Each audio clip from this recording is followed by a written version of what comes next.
Bueno, hola a todos. Vamos hoy con otro de estos vídeos de técnicas de estudio y consejos para preparar las opos. Y hoy os quiero hablar un poquito de lo de los esquemas y los resúmenes, ¿vale?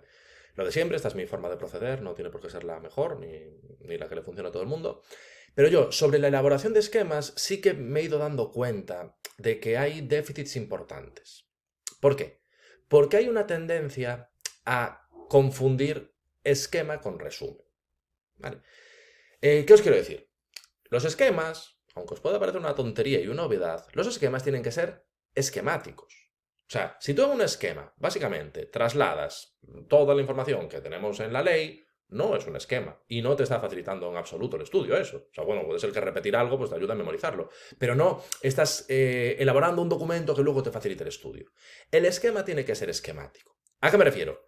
Que tú en un esquema tienes que recoger los aspectos esenciales. O sea, lo ideal es que si haces un esquema, ese esquema te sirva para que luego en una última vuelta del estudio tengas ahí recogidos todos los datos esenciales que haya que memorizar. Y entonces puedas, en un lapso muy cortito de tiempo, eso en 3, 4, 5 semanas, ver todo el conjunto del temario que tienes. Vale, entonces, el esquema tiene que ser esquemático. Os puede parecer una tontería, pero es fundamental. El esquema tiene que ser esquemático. El esquema tiene que recoger solamente los aspectos clave y los aspectos esenciales. Y aquí os enseño esquemas de los que tengo, estos son de los del aula virtual, de los que tengo en concreto estos del curso de la ley 39, título quinto. Vale, revisión de oficio, artículo 106. Seguro que sabéis que es un artículo bastante extenso. Es un artículo bastante extenso, tiene ahí párrafos y párrafos, claro. Si tú para hacer un esquema del artículo 106, pues en vez de tener 15 líneas de texto pasas a tener 12, pues bueno, vale, sí, has quitado 4 y algo facilita, pero no es un esquema como tal, eso podríamos considerarlo como mucho un resumen. Esto es un esquema, claro, revisión de oficio. ¿Cuáles son los aspectos más importantes de la revisión de oficio? ¿Cuáles son los aspectos que históricamente serían más preguntables? ¿Cuáles son los aspectos que, según vuestro criterio, como opositores, como futuros funcionarios, pues son más importantes? Bueno, pues yo entiendo que es esto. La revisión de oficio es para actos nulos. Se puede hacer en cualquier momento. Exige el dictamen del Consejo de Estado. Hay 6 meses para hacerlo. Si transcurren esos 6 meses y no se hace, implica la caducidad. Por supuesto que nos cuentan mil movidas más en el artículo 106. Vale, y de hecho podemos comentarlo en algún otro vídeo. De hecho, creo que el 106 lo tengo subido a YouTube, la explicación en su conjunto. Pero los aspectos esenciales son estos. Si yo esquematizo y del artículo 106 saco estos 4 conceptos, obviamente esto me está simplificando el estudio. Lo mismo, artículo 107, declaración de lesividad. Es para actos que sean anulables y resulten favorables para los interesados. Tenemos un plazo de 4 años desde que se dictó el acto. Exige la audiencia a los interesados. Y hay 6 meses para hacerlo. Si pasan los 6 meses, caducidad. Por supuesto que hay muchas más cosas en el artículo, pero estos serían los conceptos fundamentales. Vale, luego, por ejemplo, recurso de alzada. Es para actos que no ponen fin a la vía administrativa. Para interponerlo, 1 mes si es un acto expreso. No hay plazo cuando son actos presuntos. Habría 3 meses para resolver. Resuelve el superior jerárquico y luego no podemos interponer reposición. Son esos los conceptos que, según mi criterio, son los claves alrededor del recurso de alzada. Y por lo tanto, los plasmas de esta manera y haces un esquemita. Vale, y esto os lo digo también como ejemplo, como guía, ¿eh? Que es, a lo mejor según vuestro criterio hay alguna otra cosa importante y alguna de las cosas que yo he puesto aquí no lo son. Bueno, ahí podemos entrar en otras consideraciones. Pero la lógica de que el esquema tiene que ser esquemático, yo creo que eso es impepinable. O sea, yo creo que ahí no tiene que haber ninguna duda al respecto. Un esquema tiene que ser esquemático, un esquema tiene que recoger los aspectos más importantes. Vale, entonces, no confundir esquema con resumen. Si hacemos un esquema, con guioncitos y con llavecitas, por lo menos yo pienso que esa es la mejor manera de hacerla.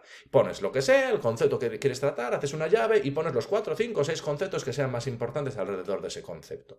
Vale, entonces lo dicho, estos serían ejemplos de cómo procedo yo a la hora de hacer los esquemas y entiendo que esta es la mejor manera posible, porque si tú haces esquemas de estas características, claro, tú puedes coger a lo mejor una ley que sean 20 páginas y la puedes resumir en 2 hojitas. Y por lo tanto, dentro de esta lógica que os comentaba en vídeos anteriores, de ir haciendo los repasos e ir viendo todo el temario en lapsos cada vez más reducidos de tiempo, claro, hacia el final, cuando ya más o menos sabemos las cosas, hemos entendido los conceptos, sabemos más o menos de qué van las cosas, tenemos cierto conocimiento, porque nos lo hemos leído 20 veces, de la literalidad de la norma, para acordarnos de los conceptos clave, para hacer esa última fase de memorización de los conceptos clave, podemos coger el esquemita. Y a lo mejor podemos ser capaces en un día de estudiarnos 3 leyes a través de los esquemas. Cosa que obviamente si tienes unos esquemas que son súper extensos es totalmente inviable. Vale, entonces lo dicho, el esquema tiene que ser esquemático y tiene que recoger los conceptos clave.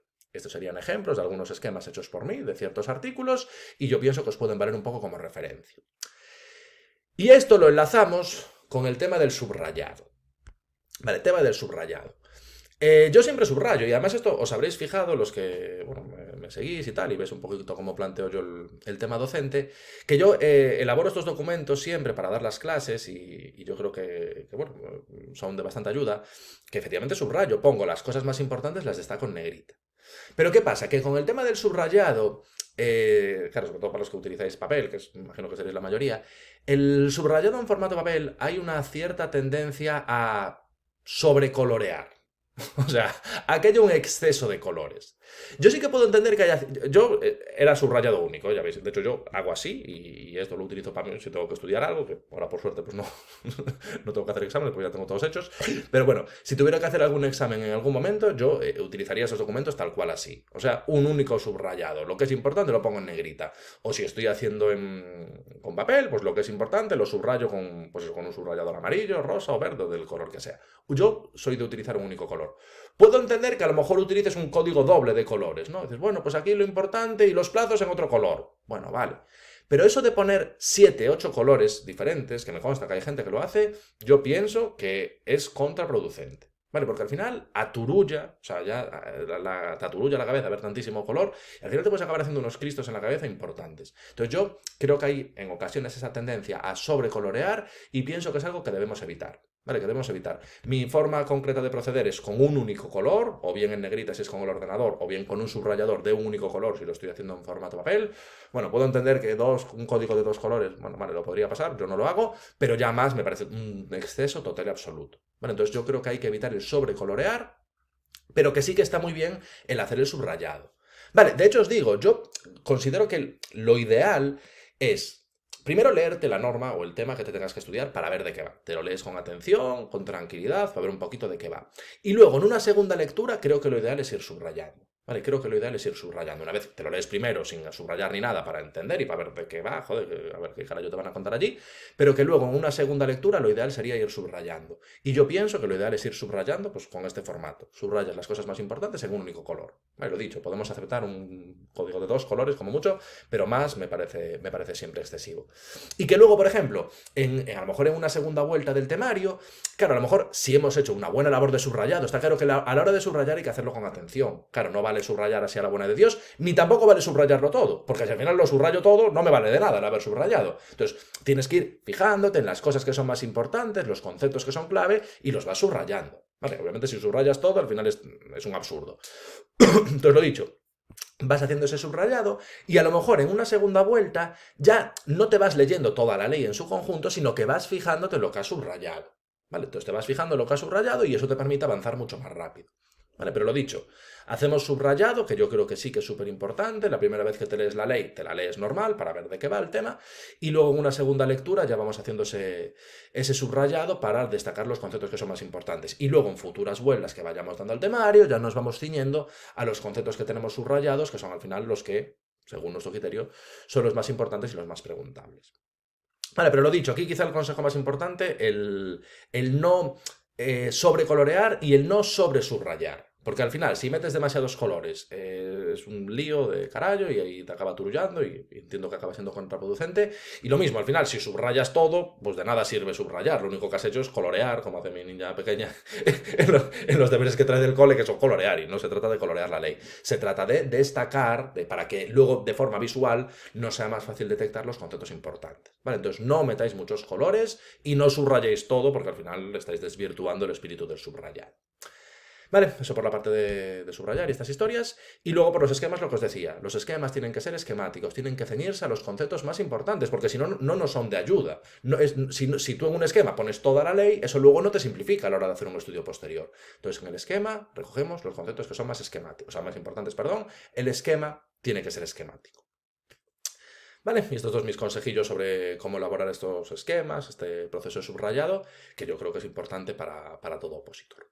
Vale, pero lo de siempre, es mi opinión y es mi forma de entender las cosas. Si pensáis de otra manera, lo respeto y por supuesto cada uno que actúe según su criterio.